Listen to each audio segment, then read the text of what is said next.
사례가 아니라 굉장히 형식적인 자리가 돼버렸습니다. 죄송합니다. 카메라가 제 생각보다 더 많이 와가지고. 다 아시다시피 원안에서 이제 일부 빠진 부분이 있습니다.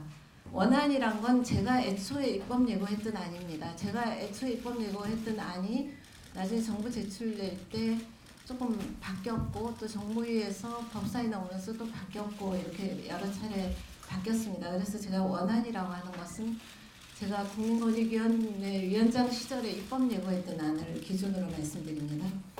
그래서 원안에서 일부 후퇴한 부분은 사실 좀 아쉽게 생각을 합니다. 그래서 잘 아시는 것처럼 이해충돌 방지 규정은 빠져 있습니다.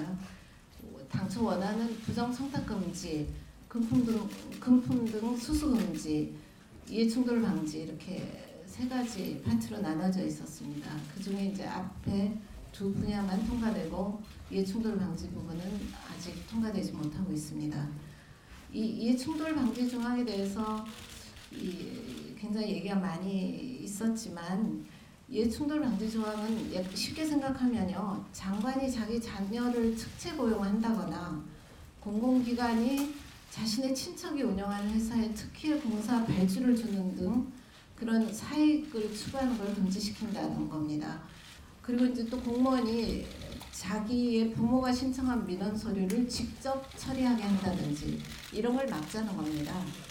그래서 그럴 경우에 이제 다른 직원으로 하여금 대신 처리하게 한다든지 이런 이해 충돌이 있을 경우에 이걸 사전에 방지하는 그런 이제 장치를 마련해 주는 것입니다.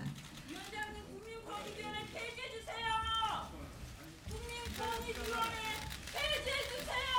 예. 억울해서 못 살겠습니다. 이 부분은 권익위원회 폐지해 주세요. 부정, 부패, 부조리의 원상지였습니다. 저는 억울하게 10년 동안 이렇게 기초수급자로 전락해서 이렇게 정치권에 휘말리고 감옥살이까지 이가 대한민국의 정치 현실입니다. 권익위원회 전 위원장님 MB 감옥들 출석 때 아시잖아요. 책임지고 문제 해결해 주십시오. 왜 내가 기초수급 대상자여야 합니까?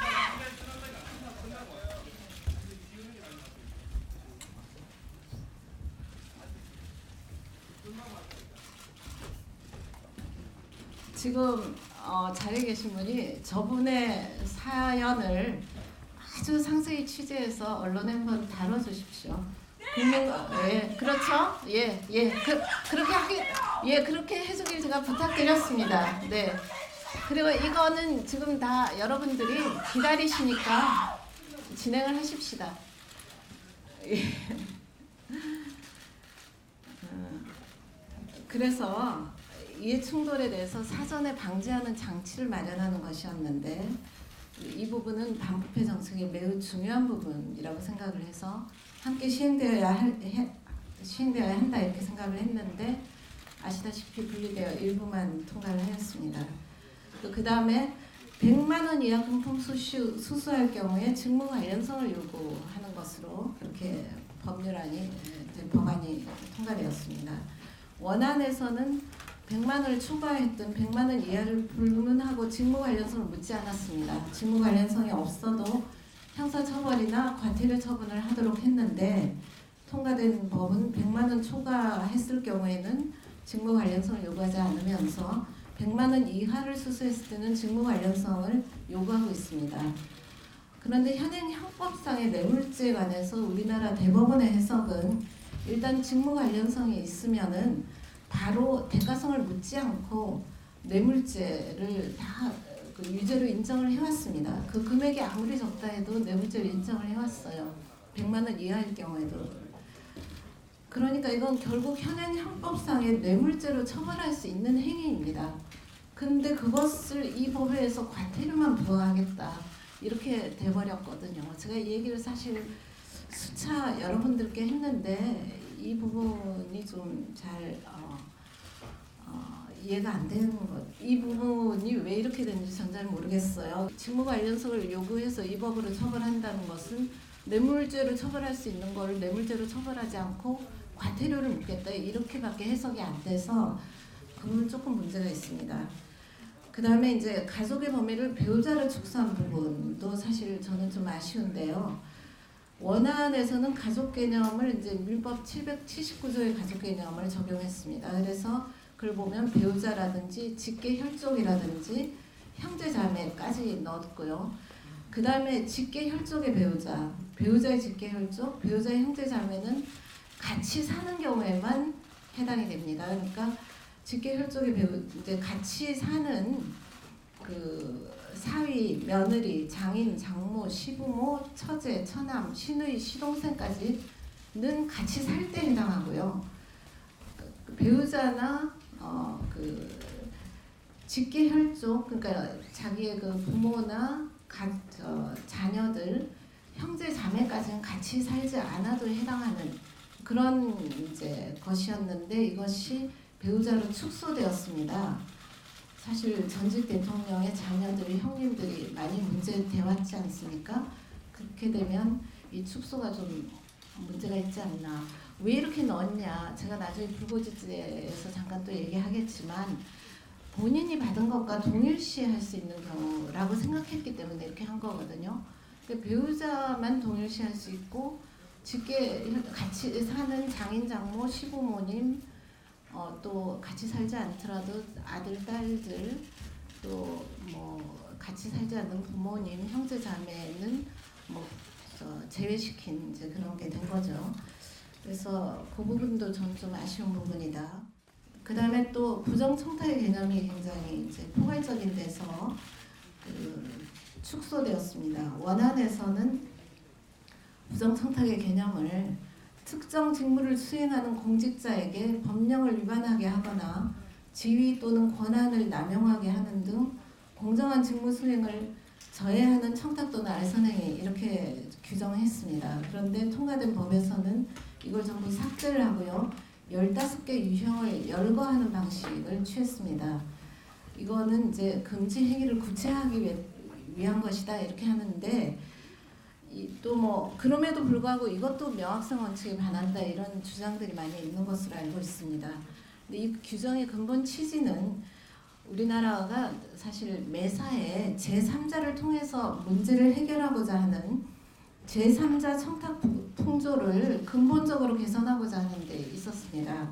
그래서 이 규정에 의해서 부정 청탁 금지와 이에 따라 과태료까지 부과하게 되는 경우는 본인이 직접 청탁하는 경우는 다 뺐습니다. 왜냐하면 뭐 공무원들이 그렇다면 뭐 민원을 전부 다 뭐 복지부동하면서 듣지 않게 된다든지 또 억울한 그 사람들이 어디 가서 하소할 때도 없게 된다든지 이제 이런 그 얘기들이 많이 있을 수 있기 때문에 또 본인이 자기 일을 좀 아까 오신 분처럼 본인이 억울하다고 생각하고 하소하는 것을 조금 과도하게 하는 것까지 다 처벌하는 것은 그건 안 되겠다 라는 생각에서 본인이 직접 청탁하는 경우는 다 빼고 어디까지나 제3자를 통해서 문제를 하고자 하는 그런 경우만 이제 과태료 대상으로 삼았습니다.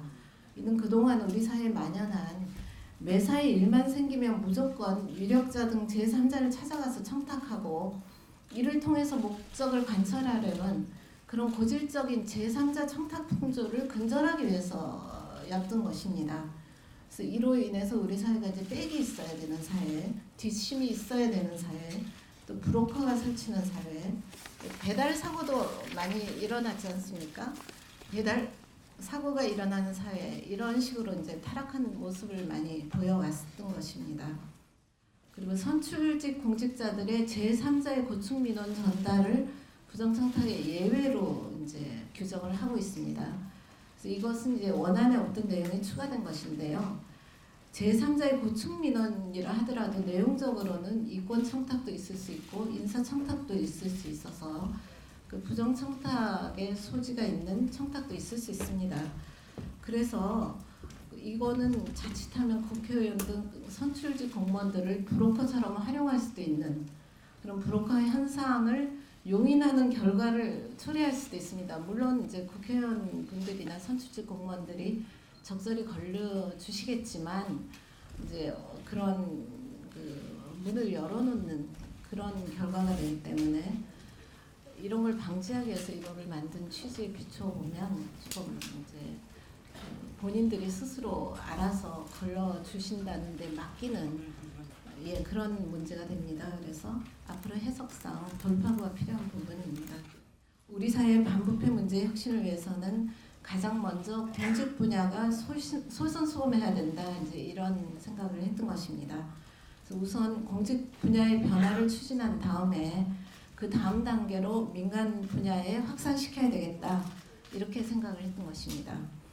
지금도 형사법상으로 공직 분야에 뇌물죄가 있고요. 민간 분야에는 배임수재죄가 있죠. 근데 그런 형사처벌 법규가 있지만 그 역할이 한정적이어서 이제 이 법 같은 새로운 접근이 필요하다고 생각했던 것입니다. 그런데 이제 다만 언론 부분에 대해서는 지금이라도 우리 헌법상의 언론의 자유가 침해되지 않도록 특단의 조치가 마련되어야 한다고 생각을 합니다. 예컨대 뭐 수사 착수를 할 때 그 일정한 소명이 있어야만 수사 착수를 할 수 있게 한다든지 또 수사 착수 시에 언론사에 사전 통보를 한다든지 이런 장치가 필요하다. 왜냐하면 언론의 자유는 특별히 보호되어야 하는 아주 중요한 민주적 가치와 꼭 필요한 가치와 꼭 필수적인 가치를 유지하는데 민주적 가치를 유지하는데 꼭 필수적인 그런 자유이기 때문입니다.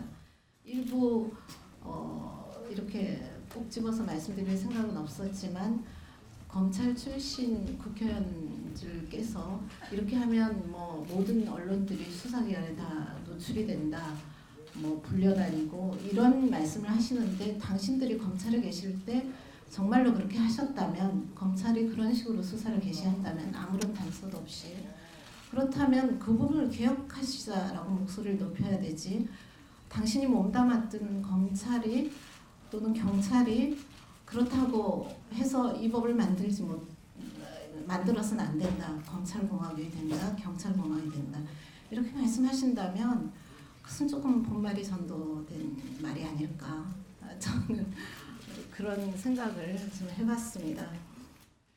그래서 경제의 발목을 잡는다 이런 주장이 있습니다. 우리 사회 일각에서 이 법에 의한 부패 척결이 중소자영업자, 골프장 등의 영업 감소를 가져올 것이다. 이런 주장도 있습니다. 저는 이게 큰 그림을 보지 않은 것이다 이렇게 생각을 합니다. 부패를 없애는 것은 동시에 경제적으로 더 큰 성장을 가져옵니다. 부패는 지금까지 우리나라 경제의 발목을 많이 잡아왔습니다.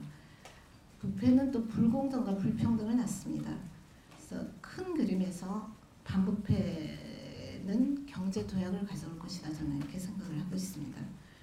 이 법이 여기까지 온 것만도 정말 사실 저는 기적 같은 일이다 이렇게 생각을 합니다. 국민 여러분과 언론의 역할이 결정적으로 컸다고 생각을 합니다. 이 자리를 빌려서 진심으로 감사하다는 말씀을 드리고 싶습니다. 전체 법안이 확정될 때까지 우리 사회의 집단지성이 건강한 방향으로 함께 해주실 것을 믿습니다. 너무 길어서 죄송합니다. 감사합니다. 그리고 이제 좀 편안하게 질문해 주시면 제가 약간 성의껏 답변 드리겠습니다.